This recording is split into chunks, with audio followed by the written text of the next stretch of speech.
Rimbawan terminologi saya adalah siapa saja yang bekerja di sektor kehutanan atau subsektor kehutanan yang punya kemauan dan kemampuan mengimbangkan aspek lingkungan, manfaat sosial dan ekonomi, maka dia rimbawan sejati. Ini saya ingatkan karena saya pernah dianggap bukan rimbawan, karena saya sarjana pertanian. Kalau kehutanan persaki, saya persapi, persatuan sarjana pertanian. Ya, alhamdulillah saja sempat jadi dirjen, tapi seharusnya sudah dianggap tidak pantas oleh rimbawan menjadi dirjen karena sekolahnya pertanian. Padahal ilmunya sama, usaha manusia bekerja sama dengan alam agar flora dan fauna lebih bermanfaat bagi kehidupan manusia, itu sama ilmunya. Jadi tidak perlu lagi dipersoalkan. Sayangnya Bu Menteri barangkali perlu ada permen tentang terminologi rimbawan, sehingga orang bangga masuk di KLHK itu rimbawan, sarjana ekonomi tapi di LHK rimbawan, mestinya begitu. Dan jenjang karirnya jangan dibeda-bedakan, mestinya sama lah. Bu Menteri, saya pernah bergabung dengan Ibu selama kurang lebih 2 tahun. Saya bangga, saya suka dengan Bu Menteri karena kelahiran kita sama dan sama-sama anak polisi, tentu sudah biasa gayanya sama. Kami bangga banyak hal yang Ibu lakukan. Setelah saya pensiun, saya terpilih dalam Munas sebagai Ketua Asosiasi Panel Kayu Indonesia. Ini soal industri, tapi saya mohon tidak diberhadapan-hadapan dengan emisi. Karena pada dasarnya penebangan dan pengolahan dalam industri itu shifting the body, pengalihan karbon dari pohon pada produk kayu. Jadi ada fenomena yang terjadi adalah penimbunan karbon di dalam produk kayu. Sepanjang secara simultan, mestinya dalam rangka sustainability itu ditanam kembali. Jadi karbon dalam hutan tetap tidak berubah. Dan karena ketua asosiasinya rimbawan, kami jamin Bu. Dan mindset yang saya bangun pada anggota saya rumuskan dalam Munas. Industri panel kayu mendukung program Net Zero Emission, termasuk Follow Net Sink 2030 dalam rangka Indonesia Maju. Kami memberikan pemahaman pada seluruh anggota bahwa kita harus green industry. Jadi kendati ada misi industri itu harus menurunkan emisi, kami jamin kami bisa melakukan itu.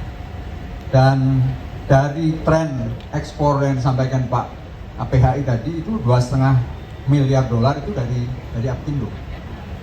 Nah, persoalan yang disampaikan Pak Sekjen ada kolaborasi hulu dan hilir ini, saya mohon tiap 2 bulan itu Pak Dirjen PHL mengkoordinasikan dengan kami sehingga ada kajian bahan baku, kajian produksi, dan kajian pasar domestik dan internasional. Itu perlu, saya mohon. Karena apa? Kami ini hanya menggunakan bahan baku dari standing stock yang ada 91 juta, itu hanya 8 jutaan. Dan sisanya itu kan pasti industri lain yang membutuhkan. Kalau tidak dikoordinasikan, tentu tidak mengambil.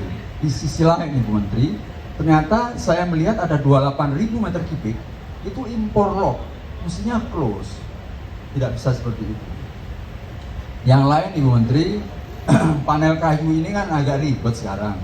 Karena ada 9 sertifikasi panel kayu, 7 yang mandatory, 2 yang voluntary, yang baru mau akan jalan lagi 2. Salah satunya adalah UBR dan BIS dari India. Sebenarnya SPLK itu sudah menyangkut kelestarian.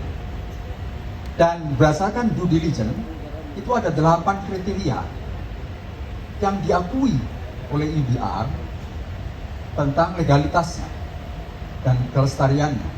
Satu kelestarian yang dipersoalkan adalah sustainability. Maka jika itu dilengkapi, SPLK tidak perlu lagi ada UDR.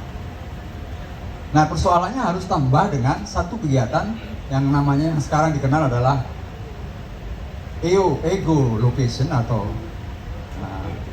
geolocation atau geotagging. Nah, kemudian kami mohon pemerintah mendesakkan SPLK ke seluruh dunia, tentu dengan good ways, agar mereka tidak lagi membuat kriteria khusus impor dari bahan kayu dari kita dengan sertifikasi yang baik sehingga SPLK diakui oleh dunia. Ini yang kami mohonkan. Tentu biayanya seperti yang sampaikan Ibu Ketua Komisi 4, ada biaya sosialisasi tentang SPLK ke dunia dalam rangka meyakinkan masyarakat dunia bahwa kami ini paling legal dan paling lestari produknya. Itu kemudian catatan terakhir Pak Bu Menteri, kalau ada perlunya koreksi dari panggung ini, saya Bu yang menyampaikan, Bambang Subianto, saya rimbawan, ada kegalauan saya pada tahun 2020 yang tugas kita rimbawan atau birokrat rimbawan menetapkan, kemudian menyiapkan,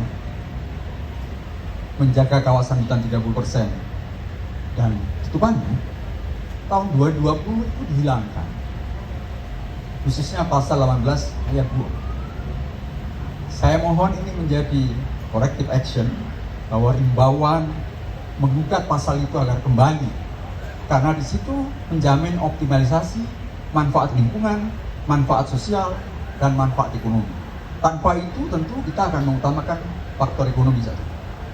Saya tidak berharap akan terjadi autocratic legalism di mana regulasi itu bekerja bukan untuk negara, tapi untuk penguasa atau relasi yang berhubungan dengan penguasa. Itu tidak tepat.